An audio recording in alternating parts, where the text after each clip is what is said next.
Mata upo se fuluono o le tala ia akara.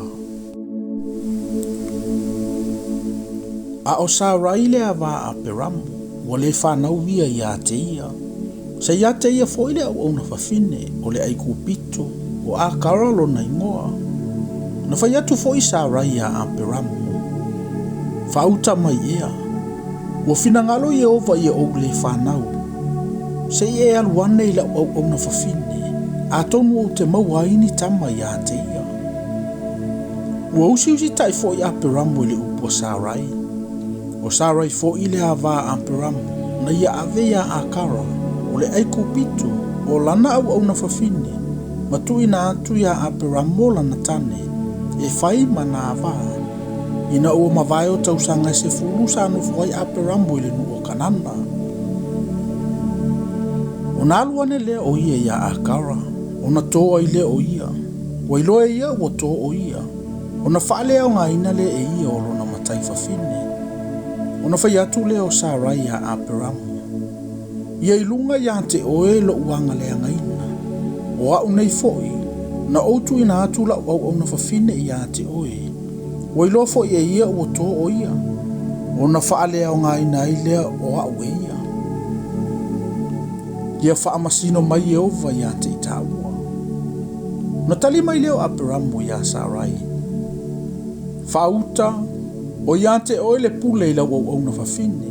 Faitalia lava oe se mea e te whaia ia te ia. Wanga lea nga fui sa rai ia te ia. O na sola e se ai lea o ia i o na luma. Ua moa foi o ia le angelo i ova i le vaipuna i le vao. O le vaipuna i le ala i sura. O na whapea antu le o ia. A karai, le au na sa rai, mai fea oi, o fea ea e alu iai. O na tali mai le o ia, ua o sola mai ia sa rai o lo umatai. O na whapea tu leo le angelu Yehova ia te ia.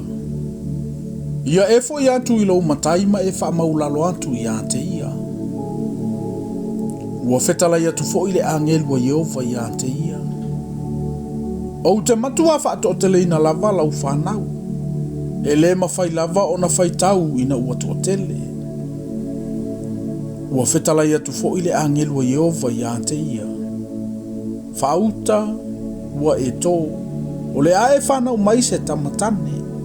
E te whaingoa fo ia te ia o Isamaeli. A wā ua whaafafonga ina Yehova lo tinga. E whai o ia matangata e tusa ma le asini o le vau. E whai tangata uma mo na fili. E whai foi o ia ma fili o tangata uma. E mau foi o ia iluma o na uso uma. O na whai ngoa ina le ia le suafo Yehova o le na whetalai mai ia te ia. O oe le antua le ua whaali mai ia te au. A wā ua whaapeana. Ua ova i antu e i nei i tuolo o sila mai i a te au. O le mele ua whaingo i nai le vai Elio Pere la aloi. Whauta, o lo i le vao ka te sama pareta. Ua whana mai foi a kara le antali i a aperamu. Ua whaingo i na foi a aperamu lo na atali na whanau mai a kara o i Samaeli. O le valu se furu ma le ono o tausanga o aperamu. Na whanau mai ai a kara o Isamaeli le antali i o aperamu.